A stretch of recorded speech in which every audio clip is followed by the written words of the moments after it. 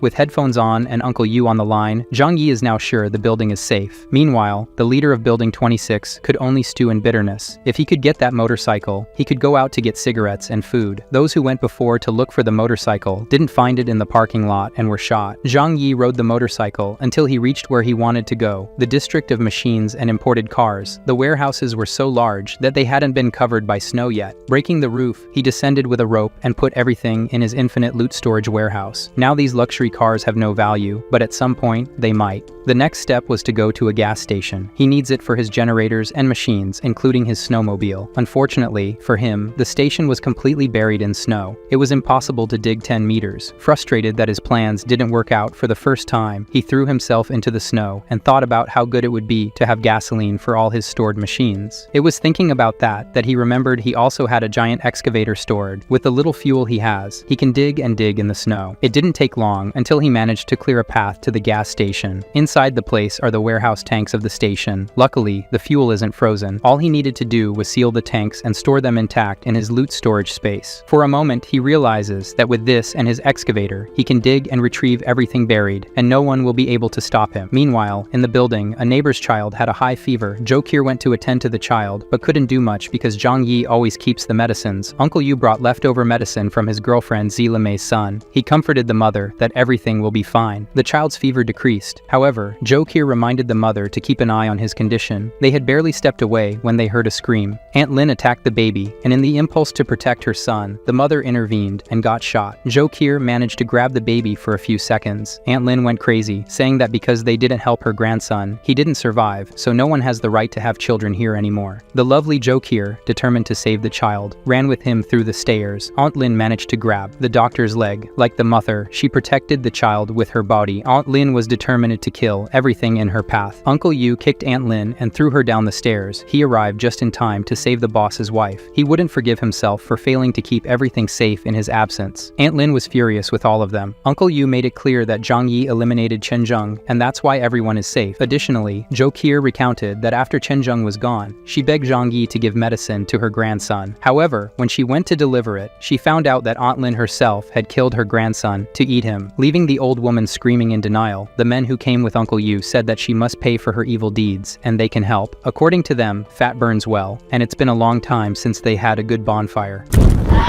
Returning to Zhang Yi, outside the house, he slept in a tent at the gas station, and now he's going out for more exploration. With his excavator, he went to the city's military post, and by digging, he gained access to the military base. However, all the military supplies were taken. All he thought was that the military leaders, with all the equipment, are the ones who will try to take power from the surviving society. If that's the case, he should arm himself to protect himself even from these people. While digging for something else, he broke a wall of the camp. To our surprise, not everything was taken by the army.